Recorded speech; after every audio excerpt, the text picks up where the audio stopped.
नमस्कार, आपण पाहत आहोत वॉइस ऑफ इंडिया न्यूज आणि आपण आहात माझ्यासोबत मी आहे सलीम खतीब. पाहूया मुंबईतील काही महत्वाच्या घडामोडी. पाहूया पुढील ही बातमी आहे. कुलाबा परिसरातील बॅक गार्डन हे फुटबॉल प्रेमींसाठी उपलब्ध होता, परंतु त्या ठिकाणी बंद करण्यात आलेला आहे. याचाच आढावा घेतला आपल्या प्रतिनिधीने. पाहूया पुढील ही बातमी. सध्या ह्या गार्डन मध्ये आपल्यासोबत माजी नॅशनल पट्टू आहेत उदय कोणार्क. त्यांचंही मत आपण जाणून घेऊया. या गार्डनवर जो निर्णय घेण्यात आलेला आहे शासनाकडनं आणि मुंबई महानगरपालिकेकडनं, त्याचं काय मत आहे त्यांचं आपण जाणून घेऊया. उदयजी, आपण या ठिकाणी खेळून मोठे झालेले आहात आणि खेळ खेळलेला आहे, एक नॅशनल टीम म्हणून खेळलेला आहे. सध्या जो निर्णय घेण्यात आलेला आहे तो निर्णय आपल्याला योग्य वाटतोय?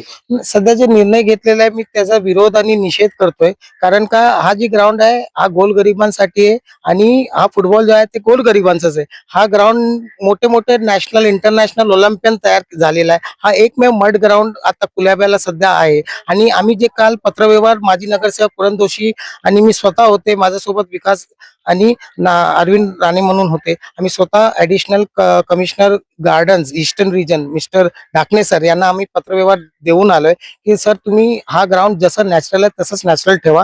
लागलं तर तुम्ही याच्यावर चांगलं काहीतरी उपचार करा. चांगलं लागलं तर तुम्ही ग्रास ग्राउंड बनवा, फ्लडलाईट्स लावा, टॉयलेटची फॅसिलिटीज करा किंवा काय चेंजिंग रूम करा. पण जे आहे ते असू द्या. कारण ही ग्राउंड जर गेली हातातनी मग काय आपली जी रेसिडेंट्स आहे आणि जे फुटबॉल पट्टू आहे अपकमिंग त्यांना खूप त्रास होणार आहे. आणि दुसरी गोष्ट म्हणजे जे टर्फ आहे त्यांनी भरपूर फिजिकली आणि नीज वरती खूप प्रेशर येतात.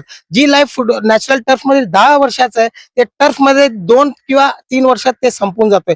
सेकंडली जे टर्फ मध्ये आपण जे इक्विपमेंट वापरतात ते खूप महाग आहे आणि ते सामान्य आपला गरीब जे आहेत दक्षिण मुंबईचे 70-80% स्लम्स मध्ये राहतात आणि गोरगरीब आहे त्यांना खूप कठीण होईल इक्विपमेंट्स घ्यायला. म्हणून माझं एवढंच विनंती आहे प्रशासनाकडे आणि महाराष्ट्र गव्हर्नमेंटकडे की बाबा लागलं तर तुम्ही याच्यावर काहीतरी वरच्या लेवलला उपचार करा, पण जे आहे तसंच नॅचरल असू द्या. आणि याच्या नंतर जर प्रशासन किंवा शासनाने आमची नाही ऐकलं तर आम्ही लिगल अँगल बघून आम्ही त्याच्यावर पिटिशन घालून आम्हाला हा वर्क स्टॉप पाहिजे.